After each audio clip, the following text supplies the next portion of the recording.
The Unconventional Therapist's Guide to Nothing.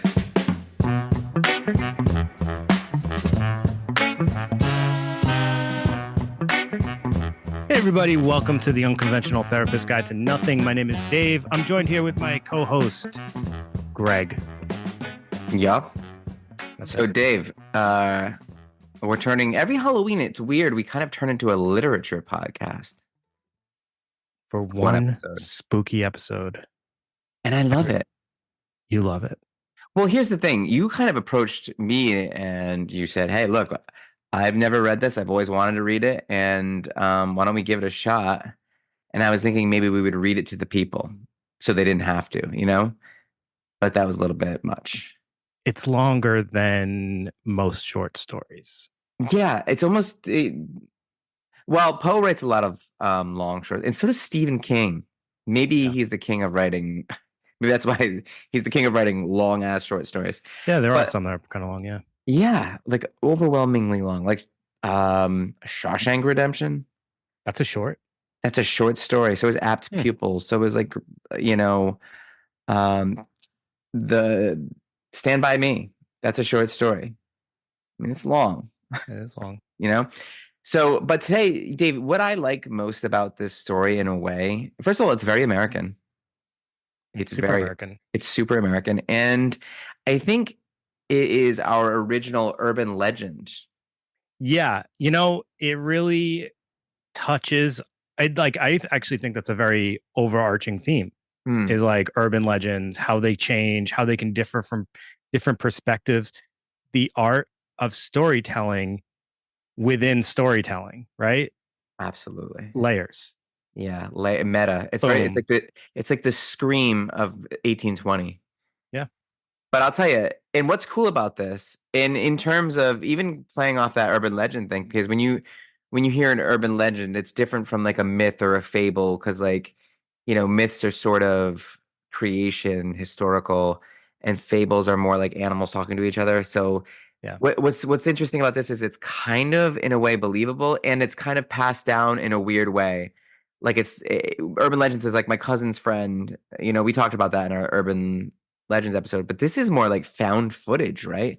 It's like from the papers of Deirdre Knickerbocker. Which, you know, when did we last talk about that? That just came up recently. We talked Dracula, about it. I think. Yeah, well, we talked about it recently. We brought up Dracula and we brought up Frankenstein. How both of those novels are written in that way, where it's like recollected or it's somebody's like journal entry, and that's essentially what this is. Well, you know, two things. First off, you have a catchphrase, I think, and I just noticed it. I do. But now I forget what it is. So I'm gonna have to rewind later and like listen to it. But I'm like, you said something, and I'm like, I think he says that every episode. It's like, yeah, but you know, and or something like that. I gotta replay that. That's a terrible catchphrase. I hope that's not it. I can't wait to listen to it back and then like make a t-shirt of it for you. But then the other thing is, oh man, I just lost it. You know, it was the Gothic. We didn't even oh, it was the Gothic episode. We didn't even say what book this is yet. Well, before we do, let me say this: setting is more important than anything, and then so that's probably a good reason why we didn't. And it's set in this quaint little town that I've been to, and you've probably been to too, Tarrytown. I just went to it, a few weeks ago. Affectionately known as Sleepy Hollow, right? This is the tale. This is the thing that we all kind of. Yeah. It's in the consciousness of America, I think. Did you go to Washington to the cemetery? I did. Yeah. I love this. It's similar to Salem in a way. You didn't get that? It's only in the fact that like it's a thing that's like got some lore to it, but like I found it to be the actual town itself to be very like Salem's a whole thing. Salem is very like what's the word? Consumerism and like they're very conscious of like we have a brand here and we're going to like, you know, utilize that to make businesses that are all themed around this thing that like gives us notoriety. There's history, but then there's also so much consumerism. So do you think that Sleepy Hollow, in like sort of going with the story, it's remained sort of rural and kind of I don't know, quaint. I mean, it's just significantly less of whatever. It's like the cemetery, it's a couple of other locations, and then there's the rest of Tarrytown, which is just normal, typical New York town in that area, you know? I like that area though. It's to me that like I see it just makes me every time I go to somewhere like that, it does really make me love New England. New England's pretty great for this kind of stuff. Yeah. So let's get into this plot a little bit. So The Legend of Sleepy Hollow by Washington Irving. Washington the Man Irving. That was his nickname. It's actually on his tombstone. Rip Van Winkle. He wrote that too, which is old Rip. That's right. Sleepyhead. Rip. So Washington Irving was born in 1783. That is a very long time ago. Mm-hmm. Did you know that? I did. I knew it was just post the revolution, and there's still like some anxieties about that kind of stuff, and that's kind of where the story comes from. Yeah. Did you have some anxieties about that kind of stuff? About the revolution? Not really. Oh, okay. Well, I'm starting to again, actually. Yeah. You know. Yeah. Where things are going. So this book was first published in 1820. So we just missed its 200-year birthday like 4 years ago. Yeah, so if this podcast was going 4 years ago, we should have done it then. He's young writing this. It doesn't feel like that. 37? Yeah. I mean, that's well, I guess. I mean, that's like a baby. If you ask me, that's like a baby. Yeah, I know. So Greg, should I talk a little bit about Irving? If you want to, sure. All right. Well, he was the son of a New York City merchant, and he had family connections in the Westchester County, New York area. And he stayed in Tarrytown as a child. And during that time, he became very like fond of that area, I guess you would say, including what, the village we now know as Sleepy Hollow. And in 1835, he bought a cottage in Tarrytown and was buried at the Sleepy Hollow Cemetery upon his death in 1859. So that's, just a brief little summary of him and his connection to Tarrytown, which is really important to this story. The story being, directly related to Tarrytown and things that kind of happened in that area, as you were talking about, like the American Revolution and everything like that happened in that. The town is certainly... it is almost like when we were talking about Gothic, where like the setting plays a huge role, and there's a supernatural element. The setting plays a role. I think it's definitely a character in the story where it's set. Can I just actually take a little sidestep for a second? Sure, sidestep. I had like a Mandela effect when I went there to Sleepy Hollow Cemetery. In my mind, I thought there was an actual statue, like a stone statue of the Headless Horseman in Sleepy Hollow Cemetery. There is not. Okay. There is a sculpture, a metal sculpture that like sits outside of the cemetery. There is no statue, stone, like I said, like, marble, stone, whatever. Yeah. Statue in the cemetery. And I swore I thought I saw one in like, like a social media tourist video of Sleepy Hollow or something like that. Maybe you saw the actual Headless Horseman in a video. Well, they do have the Headless Horseman rides in the cemetery on Halloween, which is pretty awesome. Yeah. Does he throw a pumpkin? I don't know. I really would love to see that. But that was like this weird Mandela effect because I literally thought I saw it. Like many times I actually thought I saw it. And then I got there and there was nothing. Delusion disorder? Maybe. Mandela effect. It used to be there. Call it what you want to call it. I transported to a different timeline that does not have one. You seeing things that aren't there, not concerning at all. Right? Sure. Okay. So let's get into the plot of this thing a little bit. Well, yeah. Well, I just want to say, like, as you were mentioning, like the American Revolution in this upstate New York was it was a combat zone there. Mm-hmm. And there was it was a confusing, I guess, land, or is considered like neutral ground, that area. And it had a mix of like British troops, German mercenaries, and Patriot militiamen. The only reason why I even say that is because of what the Headless Horseman is. But I'll save that so we can get into the plot a little bit of allegedly, save really it. be getting ahead of ourselves. Germans have always struck fear in the hearts of all sort of soldiers, it seems, right? Wow. Yeah, you're going there. Well, I went there, right? So Ichabod. What do you mean, Greg? What could I be referring to? Yeah. Yeah. So Ichabod, who I always my first sort of introduction I love that you're to saying this. Yeah, I know story where you're is going. the Disney one. Yes. Oh man. And so I always kind of thought Ichabod was this like sympathetic character. Yes. So did I. I had the same thought, and you're gonna say now you have a different version of it. I really do. It's so bizarre. It almost it's like so like if you've seen and by the way, Bing Crosby narrating the Disney one, I did do it again this year with the kids. It's great. Oh, I watched it last year.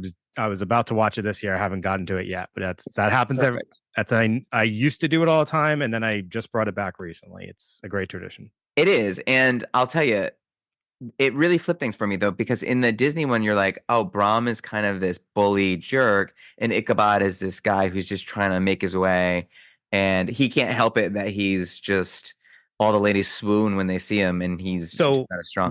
Was that the way it was portrayed, or was that our interpretation when we were younger? Well, exactly. And here's the thing. What's enduring about this story is that it leaves itself wide open for interpretation. We'll talk about that. But that's what's kind of awesome about this tale. It's like you read it and you get something. I read it and I get something totally different. And it's not unlike The Alchemist, where it's like these great sort of tropes and this kind of stuff we can all kind of get behind. Okay, so it's this great little town. It's set during like the revolution, and there's a ghost in it. It's like, okay, great. I'm in already. What else can I get out of this story? So back to Ichabod, who is this, skinny schoolmaster. He's kind of severe. He's kind of mean to the kids. He beats the kids. Well, yes, he has a disciplinary style, right? He does. So here's another interesting thing. Think about the description of Ichabod and his last name. So crane, bird-like. They talk about him having like a nose, like this long beak of a nose. Right. And he's described as like a snipe, which is also a type of bird. Like there's all these like bird references when describing Ichabod Crane. And it's also very notable that he's like super skinny and lanky, tall, and also and like birds. I love birds, but come on, let's be honest. Sometimes they could be very scavenger-esque, and kind of like trying to grab at things and steal. Ooh, great. Yeah. So yeah, good call there. Yeah, it can be kind of like picking people's like goods. He's obsessed with food. He's obsessed with food. He wants the lovely Katrina Van Tassel, who, I mean, and he doesn't really want her because he loves her. He thinks she's interesting or anything. He loves her because he sees her as this, I don't know, meal ticket, right? For, she's got money. They describe her as what, like pigeon chested and like just ample. Another bird reference. Yeah. Another bird reference, which is interesting. But no, there was a word that's used, and it's describing also a game bird. I can't remember what exactly what bird they referred her to as, but it was like a game bird, like she's a game, like prey. Oh yeah, she's absolutely prey. Yeah, and she's like kind of, as the kids would say, probably like she's kind of thick. She's thick. She's plump. Which is and that represents at this time money, baby, wealth. Yeah, he's eating well, right? And you know what? Here she is, and he's skinny and he's hungry. So here's the thing: there's something else that Ichabod himself is representing, and it's like this more modern sense of masculinity. He looks down on everyone in the community. He's judging everyone. He thinks he's better than everyone, especially like the indentured servants, obviously. He thinks a lot of himself, and he's thinking like, I don't know, this is scary to the town and Brahm especially, because he represents the sort of traditional masculinity, and Ichabod is like this changing culture where he's more of an intellectual. Maybe he's going to be someone who's he talks about like wanting to be a pioneer, even though he could never really do that. But he is this sort of intellectual. It's a different kind of masculinity. And that's another theme in here. It's like people fearing change, I think. Yeah. And an outsider. So is there anything else you want to kind of talk about? Yeah, because, all right. So we already said he's like, I don't know what you would call it, but he's like a school teacher that, a traveling school teacher, I guess you would say. And he's from Connecticut, which Yeah. That says it all. No, but like I do think he represents the idea, like you said, of like this more modern version, academic version. Um, there's this idea though that like that's like a smarter version of a person. Yet he carries around two books: Yes, he does. Farmer's Almanac and Cotton Mather's. What is it? The New England History of Witchcraft. Yeah. New England History of Witchcraft, and he's obsessed with that book. So here's the funny thing, right? He's very superstitious. So considering he's academic, he's into this. He's like obsessed with this stuff that's like very like not academic, folksy. I guess you would say. Yeah, like folksy, right? Folksy.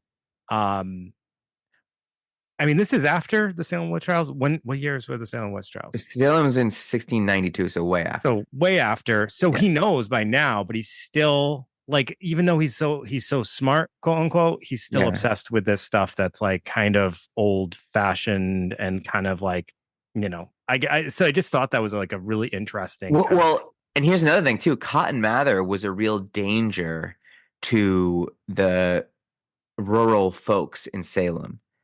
And maybe that's the like Irving's way of saying, hey, Ichabod Crane is a real danger to these rural folks of New York. It does feel like, you know, Washington Irving here is like using that to describe something about like almost like contradictory about this idea of this academic kind of guy who comes in thinking he's all smart, but then he still like is fascinated or obsessed with like witchcraft and things like that were very problematic, you know?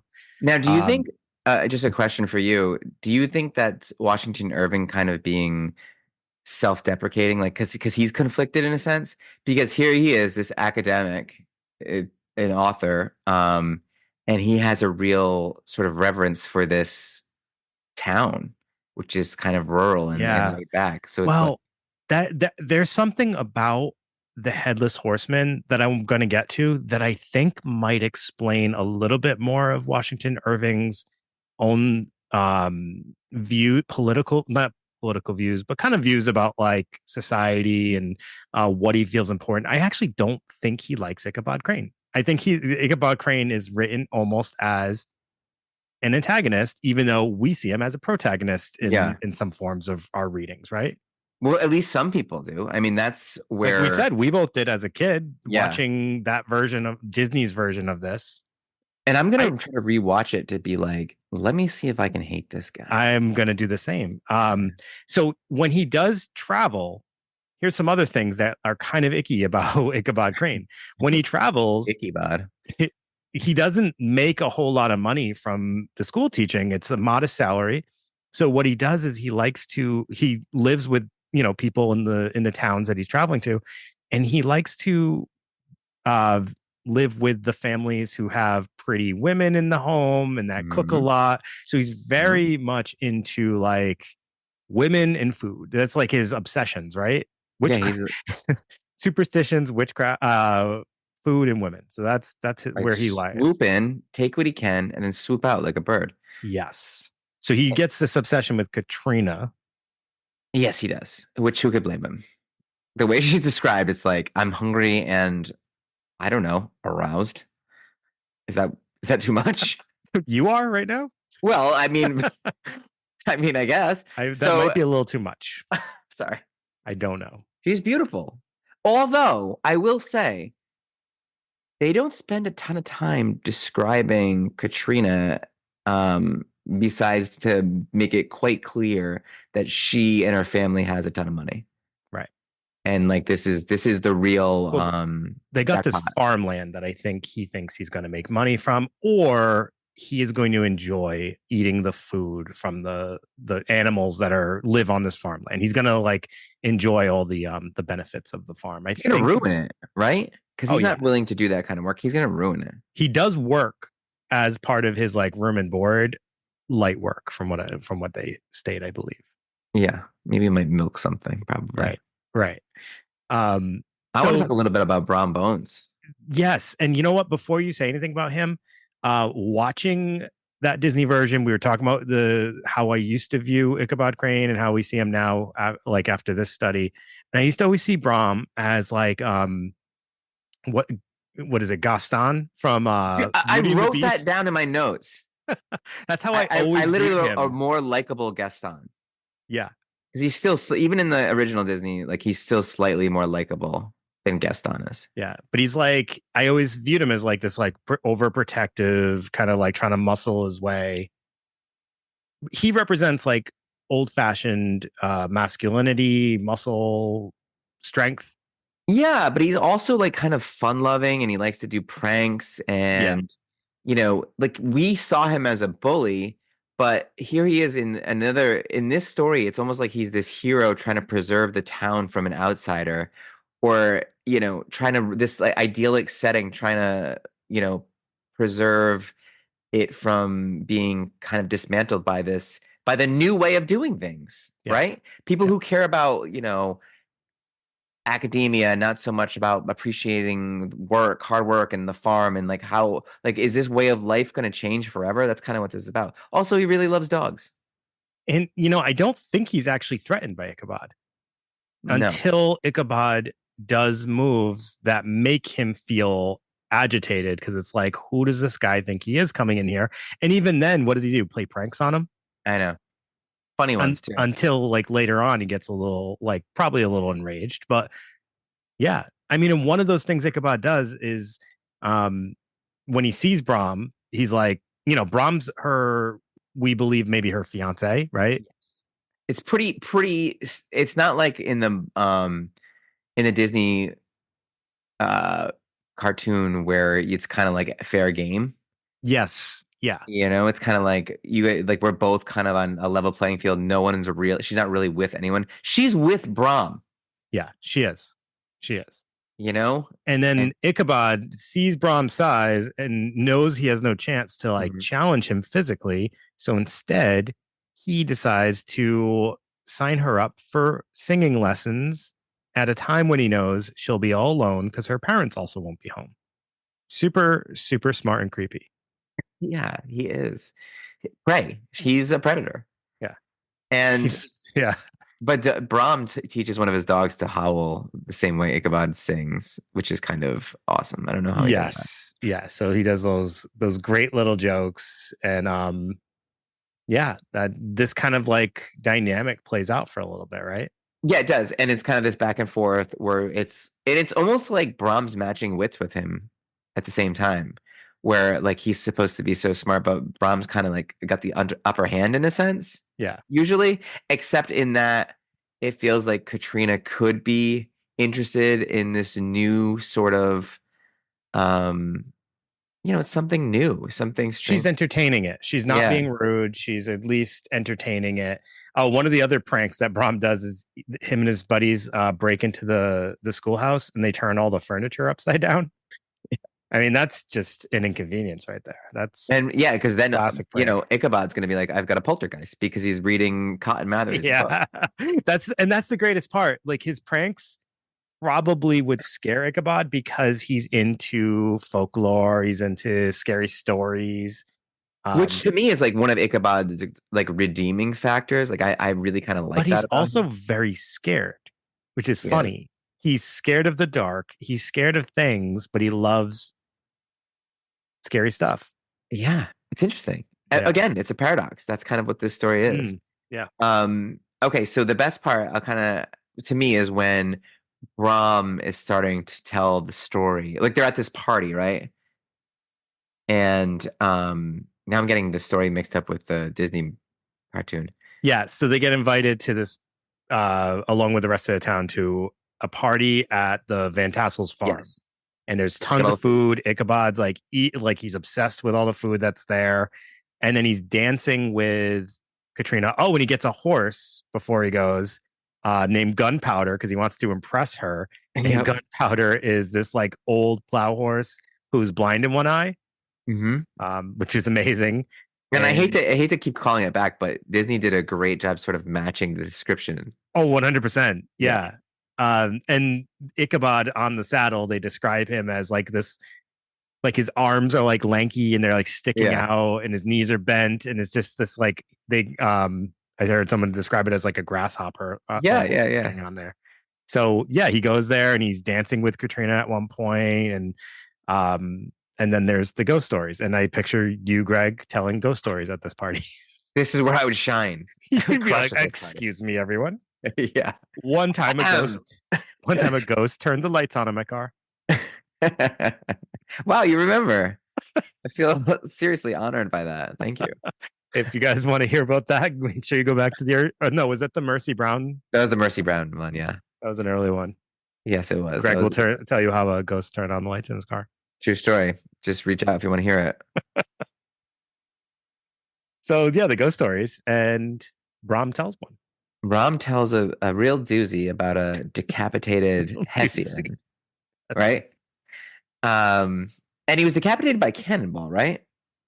Yes. And this story is, he's kind of telling the story about how this, you have to get over the bridge to get safe from this Hessian. And there's this great fear by all Americans at this time of these German mercenaries because they're dangerous. They're trained fighters. The Americans at the time, they're like pitchforks and everything like that. So it's really like an urban legend playing to like innate fears. That's what urban legends do, if you remember, right? I mean, it's like, what are the urban legends, the popular ones? The headlights, don't turn your headlights on. Yeah. Or, Halloween candy, apples. It's like apples with razor blades because it's like people are afraid that the gang violence is perpetrating the suburbs, or drugs are infiltrating the suburbs. That's why you have like the LSD, orange juice, urban legend, or whatever. It doesn't really matter. But this is the same kind of thing. This is where it all kind of starts in a sense, like urban legends, because it's preying on fears that already exist with a story that's like outside of, it's bizarre, potentially supernatural, but also kind of believable. Well, yes. And like you said, it taps into a fear. Yeah. I actually have that passage. I'm just going to read it really quick. Please do. The dominant spirit, however, that haunts this enchanted region and seems to be commander-in-chief of all the powers of the air is the apparition of a figure on horseback without a head. It is said by some to be the ghost of a Hessian trooper whose head had been carried away by a cannonball in some nameless battle during the Revolutionary War, and who is ever and anon seen by the country folk hurrying along in the gloom of the night as if on the wings of wind. Yeah, and you're making that sound like and like running with the horse, like clapping. You could just picture that. Yeah. See, this is why Irving is like a genius, and this is why it still sticks around. He has this ability to kind of paint a picture and put you in that space. Like, so I can see that. The idea that this figure rises up at night and roams around looking for his missing head is just amazing. It's great. And do you think that Brom just came up with that on the fly, or is that a legend? Is that I think it's a legend because I believe that tale is kind of already known by some of the people there. I think they refer to it at the beginning. I could be totally off base.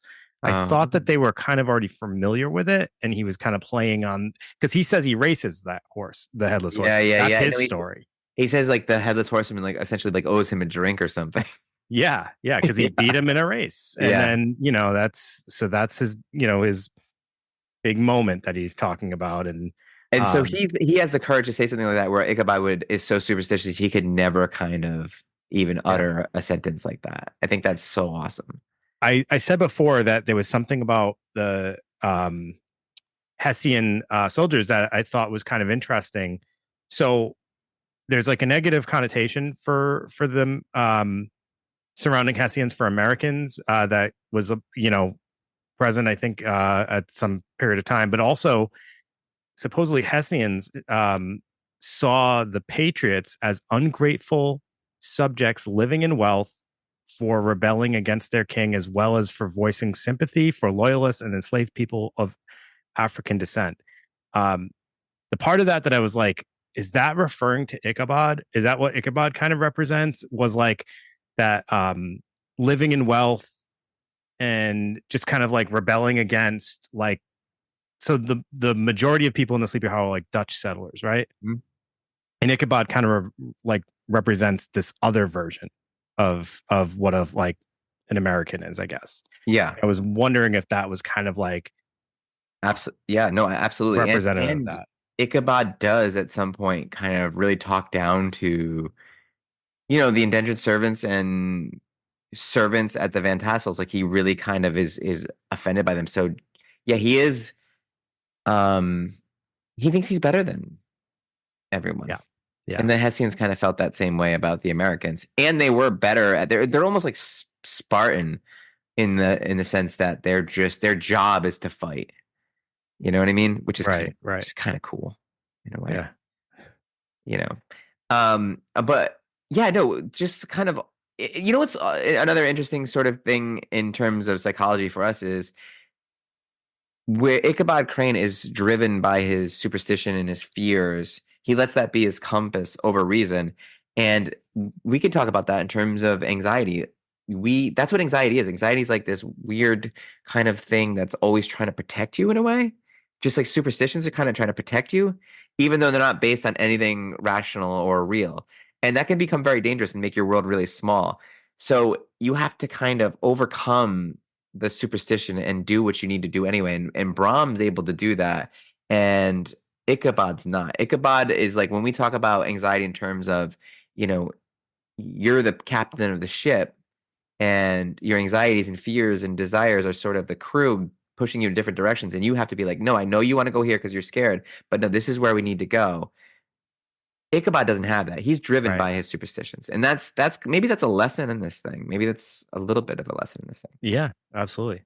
Also, it's definitely a commentary on social classes and like we talked about in the beginning, like fear of changing society, even from this agricultural society to whatever it's going to be turning into in the future. Like Ichabod represents, this is 1820, so it's like we're shifting from strictly agricultural to maybe there's like lawyers and there's more of it's not like we're all working together on the farm. We all kind of take care of ourselves. We all kind of help each other out. It's like there's classes now. He's of a higher class, and that's like, okay, now we're starting to look more like Europe than this idea of America where we're all kind of equal. And I wonder if like the idea that Ichabod goes home at night in the woods kind of represents like this lack of like respecting some of the old, like he's so into like folklore and superstition, yet he does something that is probably not advised by the people that live there. Yeah, because it wasn't told to him in one of his books. It was told to him by one of these lower people that he can't trust. So despite his own fear, he's going to go do. It's like this is the one time he should have listened to his fear. You know. Yep. So not knowing when to listen to your anxiety or your gut, that's another kind of cool thing. There's so much in here, and this might be. I know that they say that Nellie Butler. There's this story of like the Captain Butler's wife Nellie. So if it's from like 1799 or something, it's the first American ghost story. That's the only reason why I remember that. It's because it is the first American ghost story. But this is like up there, maybe number 2 as far as like ghost stories. And I thought maybe it'd be fun if we just did a quick little pop culture run through before we did any more final thoughts. Well, just to kind of summarize how that plays out. So at the end of the party, he goes to speak to Katrina, and the narrator claims he doesn't know what's said between them, but it is implied that Katrina rejects him. Mm-hmm. So when he does go into the woods, he's kind of going in dejected, right? So that kind of adds to that element. Like even with all, that he thought he had going for him, he's now walking away, not the winner of the woman that he thought he was going to be the conqueror of. And then he walks into the woods. Yeah. Which is a little complicated, right? Yep. So then he walks into the woods and starts to hear noises. He, prods his horse Gunpowder to move quickly, and the horse starts to stumble off the road, and then he notices a figure that is also on a horse. And as that figure starts to slowly come up to him, he notices that the figure does not have a head, and he carries his head in his lap. So he kicks Gunpowder again, and the horse starts to run, and then they start to do a chase. Let me see. Where does he go from there? And then he looks over his shoulder as he reaches the bridge, thinking that he had lost the horseman, but he didn't lose the horseman. Instead, the horseman throws his head at Ichabod, who was knocked to the ground by the blow. The next day, Ichabod is nowhere to be found, and the horse, Gunpowder, shows up alone at the Van Ripper's farm. Yeah, and it's in this story, it's kind of, again, up for interpretation. Like, it doesn't explicitly say like this was Brom, right? But I mean, I think it was Brom, or you have to decide, like, was this Brom Bones, or was this Abraham? Yes. Or was this a ghost? Was this the ironic thing is Ichabod then turns into the new folklore, because they go to look for him. They only find a pumpkin and his hat, but no Ichabod. And some believe that he was taken away by the headless horseman. Others think that Brom played a trick on him, like you said.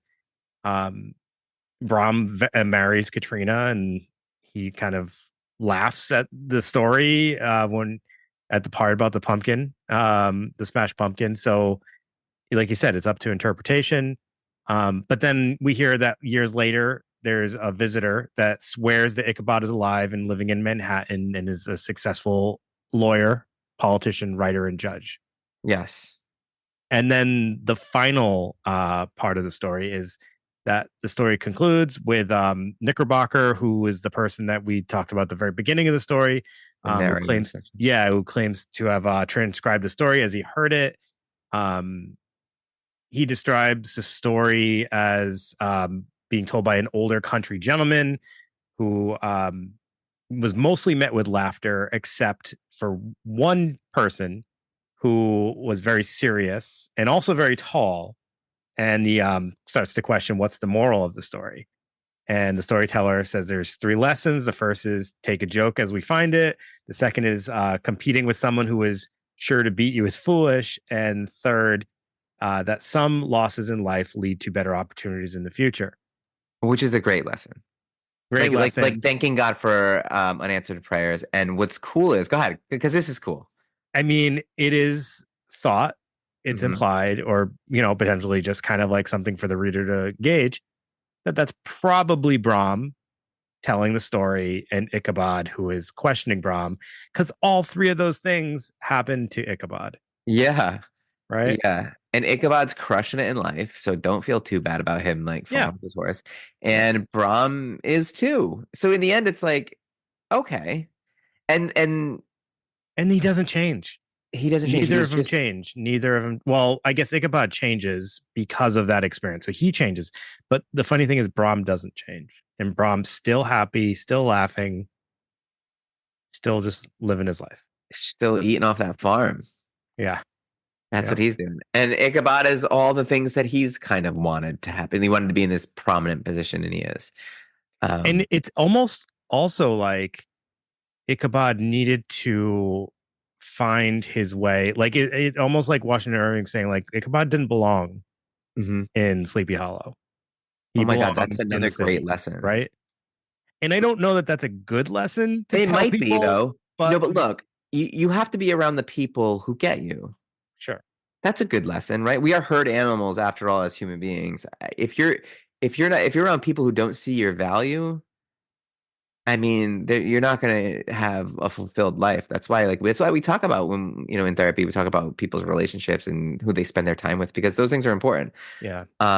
So that might be another important lesson in this. And it's like, hey, look, like I know that's how it does feel kind of weird to say. I guess another way to look at it that's not negative either is also like the same qualities that made him creepy or like predatorial in Sleepy Hollow make him successful in the city. Yeah, that's right. So fish out of water. You got to utilize those strategies where they will be successful, not in places where they become ill-intended, because that's just not the way that society runs. It's almost like in the Amazon, or not the Amazon, like what are they, the Everglades in Florida, when like people have like weird pets and they put a anaconda in there and it just eats everything else and it ruins the whole thing. Yeah, it's kind of like that. Or maybe nothing at all like that. But Can we do the pop culture now? Because there's some cool ones. Sure. First of all, we don't need to shout out the Disney one again, but geez, if that's a huge recommendation. I actually have the vinyl for that. And That's I love it. awesome. Yeah, the cover of it is very cool. Well, even in Christmas time, I do the big I do White Christmas with Bing Crosby. I love Bing Crosby. I think he's cool. Scooby-Doo had a lot of Headless Horseman going on. He was kind of around there a lot. Yes. There was the Sleepy Hollow with Johnny Depp and Christina Ricci. Great movie. I think that's a great movie. Tim Burton. He very much scientist in that movie. Like the character Johnny Depp plays is, But what is it, Dave? What do you think though? Because like, honestly, every time you see Ichabod portrayed in pop culture, he is the positive, like he's the hero. I think it's hard to have a main character be the problem. So it's like, I think when they adapt this story, it's a lot easier to make Ichabod like I said, the protagonist versus the antagonist. Yeah. Because you get connected to them. You want to be connected to the main character. You don't want to be looking at the main character all the time and be like, wow, this guy. I mean, obviously people like society today identifies more with Ichabod because he shows up in everything. You don't see any shows with Brom Bones. There was a detective show called Ichabod Crane. No, wasn't that also Sleepy Hollow? Sleepy Hollow. Yeah. And he was like, it was like Ichabod Crane, but like somehow he was from the past, but he was like solving modern crimes. Like modern, yeah. Which is all right. Yeah. Fine. And there was one with Nick Carter from Backstreet Boys fame. Really? Yeah. There's also one with Jeff Goldblum. There is?